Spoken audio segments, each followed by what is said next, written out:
दोस्तों, किसी को कामयाबी बहुत जल्दी मिल जाती है तो किसी को कामयाबी मिलने में बहुत समय लगता है और किसी को मिलती भी नहीं। हम सब बहुत मेहनत करते हैं, लेकिन कभी कभी बहुत मेहनत करने के बाद भी हमें उसके अनुसार उसका फल नहीं मिल पाता। और आपने देखा होगा कि कुछ लोगों ने बहुत कम मेहनत की और वो बहुत आगे निकल गए।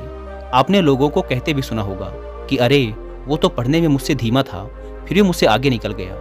आप बहुत कुछ सोच रहे हैं और करना चाह रहे हैं, लेकिन चीज़ें आपके अनुसार नहीं हो रही हैं और आप लगातार असफलता का मुंह ही देख रहे हैं और अंत में आप खुद को लाचार और कमज़ोर पा रहे हैं। कई बार होता है कि हम इतने असफल हो जाते हैं कि फिर हमारा मन टूट जाता है, सारा उत्साह ही खत्म हो जाता है। हम खुद को कमज़ोर और हारा हुआ मान लेते हैं और बहुत निराशा भी होती है। आखिर निराशा हो भी क्यों ना, दुखी कैसे ना हो हम, क्योंकि हमने तो बहुत प्रयास किया था, जितना हमसे हो सकता था उतना किया था, लेकिन हमें उस परिश्रम के अनुसार उसका फल नहीं मिल पाया और एक बार फिर असफलता का मुंह देखना पड़ा। दोस्तों, अगर ये सारी परिस्थितियाँ, अगर ये सारी घटनाएं आपके भी जीवन में घटित हो रही हैं या नहीं भी घटित हो रही हैं, तब भी आप इस वीडियो को अंत तक देखिएगा, क्योंकि आज के इस वीडियो में आपको कुछ ऐसी बातें पता चलेंगी जो कि शायद ही आपने पहले कहीं सुनी हो। और जो बातें आज आप जानने वाले हो, वो बातें आपको इन सारी मुश्किलों से बाहर निकाल लेंगी। जैसे आज के समय में स्कूल होते हैं, वैसे ही पुराने समय में आश्रम और गुरुकुल हुआ करते थे। उस समय के लोग अपनी शिक्षा ग्रहण करने आश्रमों में ही जाया करते थे। उस समय हर शिष्य अपने गुरु का बहुत ही सम्मान किया करता था और प्राचीन आश्रमों में किताबी ज्ञान से ज़्यादा बच्चों को व्यवहारिक ज्ञान सिखाया जाता था। ऐसे ही प्राचीन समय में एक आश्रम था जिसमें विभिन्न प्रकार के विद्यार्थी गुरु से शिक्षा ग्रहण किया करते थे। आश्रम से शिक्षा ग्रहण करने के बाद सभी विद्यार्थी अपने अपने राज्य वापस लौट जाया करते थे। उन्हीं शिष्यों में राजवीर नाम का एक शिष्य था। वह भी आश्रम की शिक्षा पूरी करने के बाद अपने राज्य वापस लौट आता है। वापस आने के बाद सभी लोग अपने अपने राज्य में किसी न किसी काम में वापस लग जाते हैं। धीरे धीरे समय बीतता गया। राजवीर और बड़ा होने लगा। उसके परिवार की आर्थिक स्थिति पहले से ही अच्छी नहीं थी। राजवीर के घर वालों ने भी यही सोचा था कि राजवीर जब आश्रम से अपनी शिक्षा पूरी करके लौटेगा तो वो बहुत कामयाब बनकर लौटेगा और हमारे घर की सारी गरीबी को खत्म कर देगा। लेकिन राजवीर के साथ ये सारी बातें उल्टा पड़ रही थी। वह आश्रम से शिक्षा ग्रहण करके तो आया था, लेकिन जब वह काम की तलाश में कहीं जाता था तो उसे कोई भी काम नहीं मिलता था। वह छोटी छोटी चीज़ों में असफल हो जाया करता था। राजवीर एक बार अपने राज्य के राजा के यहाँ गया हुआ था, क्योंकि राजा अपनी सेना में नए सैनिकों को भर्ती कर रहा था। राजवीर भी राजा की सेना में भर्ती होने के लिए उसके महल पहुंच जाता है। लेकिन राजवीर जब राजा के अधिकारियों के सामने अपनी योग्यता दिखाने के लिए प्रस्तुत होता है तो उसके हाथ पैर कांपने लगते हैं। यह देख राजा के अधिकारी उसे वहां से बाहर कर देते हैं और उससे कहते हैं कि तुम राजा की सेना में भर्ती होने लायक नहीं हो अभी। इस बात से राजवीर बहुत ही निराश और दुखी हो जाता है, क्योंकि उसके जीवन में अगर कोई उम्मीद बची हुई थी तो वो यही थी कि वह राजा की सेना में भर्ती होकर अपने घर के आर्थिक हालातों को ठीक कर देगा। लेकिन वहां से निकाले जाने के बाद वह दुखी मन से अपने घर वापस आ जाता है। उसे लोगों के तरह तरह के ताने सुनने को मिलते हैं। लोग कहते हैं कि राजवीर बहुत पढ़ा लिखा है, लेकिन फिर भी इसे कोई काम नहीं मिल पा रहा है। तो कुछ लोग कहते हैं कि इसने तो आश्रम में ठीक से शिक्षा ही ग्रहण नहीं की होगी। कुछ लोग तो यहाँ तक कहने लगते हैं कि ये मंद बुद्धि है, इसमें सोचने समझने की क्षमता ही कम है, इसीलिए इसका दिमाग ठीक तरह से काम नहीं कर पा रहा है। मतलब लोग उसे तरह तरह के ताने मारते थे। इस वजह से राजवीर बहुत ज़्यादा परेशान हो गया था। एक दिन तो उसके मन में आत्महत्या करने का विचार भी आने लगा, लेकिन जैसे तैसे उसने स्वयं को संभाला। उसने अपनी समस्या अपने एक पुराने मित्र से बताई। मित्र ने राजवीर को सलाह देते हुए कहा कि राजवीर, तुम एक बार फिर आश्रम में अपने गुरु से मिलने जाओ और उनसे अपनी सारी समस्याएं बताओ। वो जरूर तुम्हारी समस्या का कोई न कोई समाधान निकालेंगे। राजवीर पहले तो हिचकता है कि आश्रम को छोड़े हुए बहुत समय हो गया, पता नहीं मुझे गुरुजी पहचान भी पाएंगे या नहीं। लेकिन फिर वह जैसे तैसे हिम्मत जुटाकर आश्रम चला जाता है।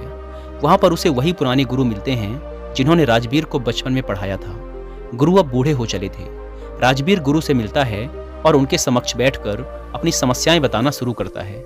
गुरु पूरी शांति से राजवीर की बातें सुनने लगते हैं। राजवीर कहता है कि हे गुरुवर, मैं जो भी करता हूँ उसमें असफल हो जाता हूँ। मैं किसी भी परीक्षा को उत्तीर्ण नहीं कर पा रहा हूँ। मेरे घर वालों को उम्मीद थी कि मैं घर के आर्थिक हालातों को ठीक कर दूंगा, लेकिन मैं उसमें भी अब तक असफल ही रहा हूँ। मैंने अपनी शिक्षा भी अच्छी तरह से पूरी की थी, लेकिन तब भी मैं लगातार असफल होता जा रहा हूँ। मैं हर परीक्षा की घड़ी में खुद को लाचार पा रहा हूँ, जिस वजह से मेरे दिमाग में तरह तरह के नकारात्मक विचार जन्म ले रहे हैं। इसी तरह से उसने और भी अपनी समस्याएं गुरु को बताई। जब राजवीर ने अपनी बात पूरी कर ली, तब गुरु ने कहा, राजवीर, मैं अभी तुम्हें एक कहानी सुनाऊंगा और इस कहानी में तुम्हारी सारी समस्याओं का समाधान छुपा है। बस तुम इसे ध्यान से सुनना। एक बार एक चरवाहा जंगल में भेड़ चराया करता था। एक दिन भेड़ चराते चराते वह जंगल में इतना आगे चला गया कि वहां उसे एक शेर का छोटा बच्चा मिला। उसने अभी आंखें भी नहीं खोली थी। छोटा बच्चा सबको प्यारा लगता है। यह जानते हुए भी कि यह शेर का बच्चा है, वह चरवाहा उस बच्चे को अपने घर ले आया और भेड़ों का दूध पिलाने लगा। वह बच्चा धीरे धीरे बड़ा होने लगा। वह भेड़ के बच्चों के साथ खेलता, उनके साथ ही दूध पीता और उनके जैसा ही बोलता। वह खुद को भेड़ ही समझता था। अब बच्चा बड़ा हो गया था। एक दिन किसी दूसरे शेर ने भेड़ों के झुंड पर हमला कर दिया। सभी भेड़ें डरकर भागने लगी।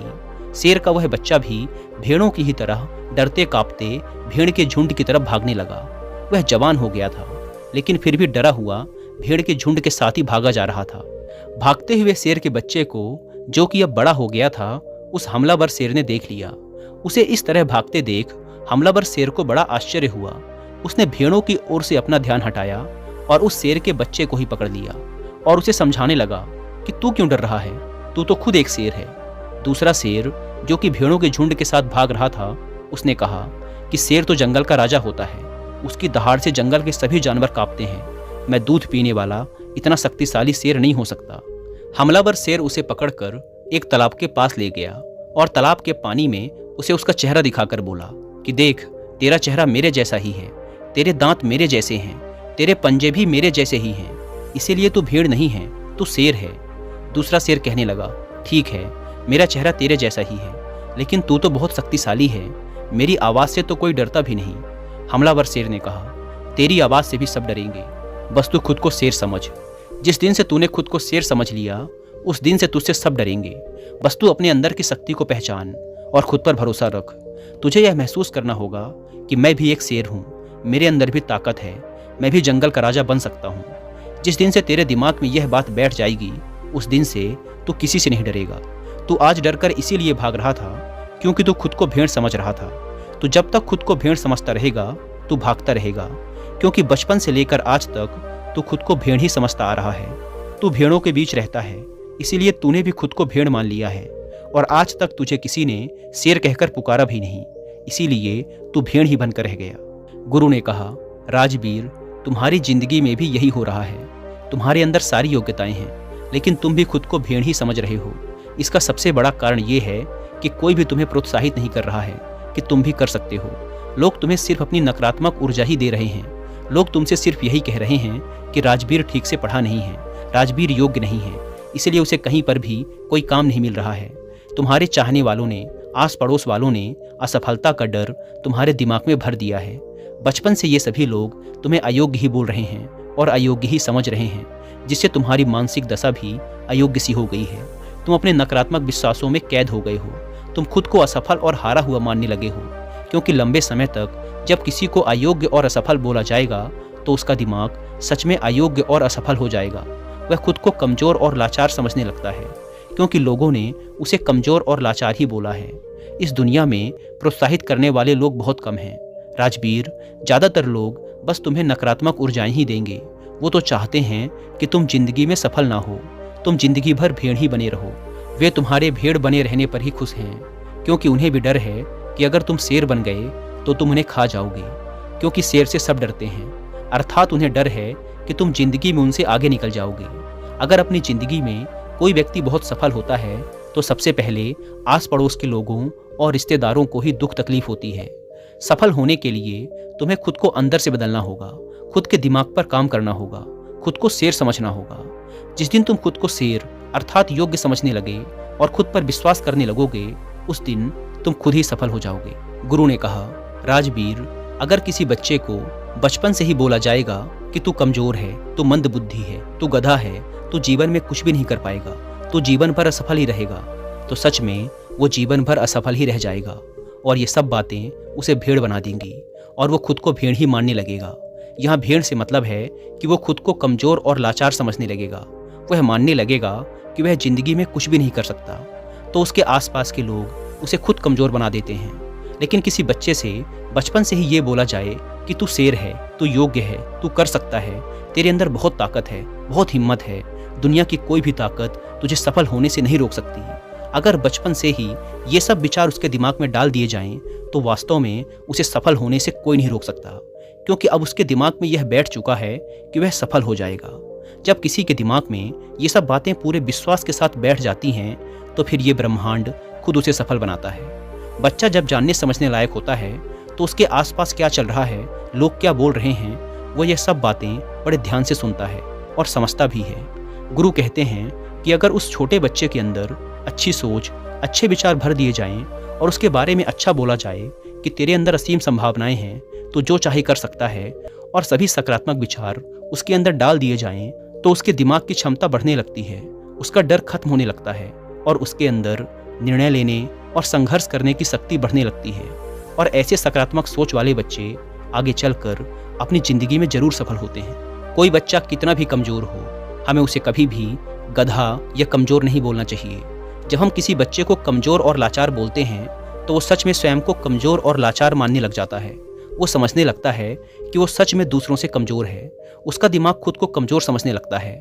उसे लगने लगता है कि वास्तव में वह कुछ भी नहीं कर सकता, क्योंकि बचपन से ही उसके आसपास के लोगों के द्वारा बोला जा रहा है कि तू ये है, तू वो है, तू यह नहीं कर सकता, तू वह नहीं कर सकता। तो ये तमाम विचार बचपन से ही उसके अंदर बैठ जाते हैं, जिसकी वजह से वह ना तो कुछ बड़ा सोच पाता है और ना ही कुछ बड़ा कर पाता है, और ज़िंदगी भर भेड़ बनकर रह जाता है। लेकिन अगर वहीं पर बचपन से ही उस बच्चे के दिमाग में अच्छे विचार डाले जाएं, अच्छी सोच पैदा की जाए, तो भविष्य में आगे चलकर वह एक सकारात्मक ऊर्जा के साथ आगे बढ़ेगा। और जब कोई व्यक्ति सकारात्मक ऊर्जा के साथ आगे बढ़ता है, तो उसके रास्ते में आने वाली बाधाएं खुद ब खुद दूर होनी शुरू हो जाती हैं। राजवीर, बचपन से तुम्हारे साथ भी यही हो रहा है। बचपन से लोगों ने तुम्हारे दिमाग में यही सब नकारात्मक विचार भर दिए हैं, जिसके परिणाम स्वरूप बड़े होकर भी तुम यही सब सोच रहे हो। तुम बिना डरे सबसे पहले खुद को सकारात्मक ऊर्जाओं से भरो। जब तुम खुद को सकारात्मक ऊर्जाओं से भर लोगे, तब तुम स्वयं ही सफल हो जाओगे। फिर सफलता के द्वार तुम्हारे लिए खुलने लगेंगे। गुरु ने कहा, कहीं भी जाने से और कुछ भी करने से पहले खुद को सकारात्मक विचारों से भरो। तुम्हें असफल और नकारात्मक विचारों की ओर ध्यान ही नहीं देना है। तुम्हें बस खुद को सकारात्मक ऊर्जाओं से भरना है। तुम प्रतिदिन जब सुबह उठो और रात में सोने जाओ, तब स्वयं से कहो और महसूस करो कि मैं भी कर सकता हूँ, मैं हार नहीं मान सकता, क्योंकि मेरे अंदर भी क्षमता है, मेरे अंदर भी योग्यता है। खुद को सकारात्मक ऊर्जाओं और विचारों से लगातार भरते रहो। इसके बाद तुम खुद धीरे धीरे यह महसूस करने लगोगे कि सफलता के द्वार तुम्हारे लिए खुलने लगे हैं। गुरु आगे कहते हैं कि राजवीर, तुम ये काम आज से ही शुरू कर दो। अगर तुम यह काम आज से ही शुरू कर देते हो, तुम्हें बहुत ही जल्द इसका प्रभाव भी देखने को मिलेगा। इतना कहने के बाद गुरु मौन हो गए। राजवीर अपने गुरु का धन्यवाद करते हुए एक सकारात्मक ऊर्जा के साथ अपने घर वापस आ जाता है। 3 महीने के अभ्यास के बाद सबसे पहले वह अपने अंदर के डर को खत्म करता है, खुद को सकारात्मक ऊर्जाओं और विचारों से भरता है। ऐसे ही एक दिन राजा के सैनिक उसके गांव आते हैं और कहते हैं कि राजा की सेना में कुछ नए सैनिकों की जरूरत है। इसीलिए जो भी व्यक्ति राजा की सेना में भर्ती होना चाहता है, राज्य का सैनिक बनना चाहता है, वो आज से ठीक 5 दिन बाद महल आकर अपनी योग्यता का प्रमाण देकर सेना में भर्ती हो सकता है। ठीक 5 दिन बाद कड़ी मेहनत के बाद अपनी योग्यता का प्रमाण देने राजवीर राजा के महल पहुंच जाता है। राजा के अधिकारी इस बार जब उसे देखते हैं, तो उन्हें राजवीर में एक अलग ही ऊर्जा और उत्साह दिखाई पड़ रहा था। इस बार वह पिछली बार की तरह डरा और घबराया हुआ नहीं था। इस बार राजवीर अपनी सभी परीक्षाओं में पास हो जाता है और राजा की सेना में भर्ती भी हो जाता है। जब राजवीर के परिवार वालों को ये बात पता चली, तो सब बहुत खुश हो गए। दोस्तों, गुरु के माध्यम से आज हमें ऐसी बातें पता चली जो कि हमारे लिए किसी वरदान से कम नहीं है। उम्मीद है कि इस वीडियो से आपको बहुत कुछ सीखने को मिला होगा, और वीडियो में यहाँ तक बने रहने के लिए आपका बहुत बहुत धन्यवाद।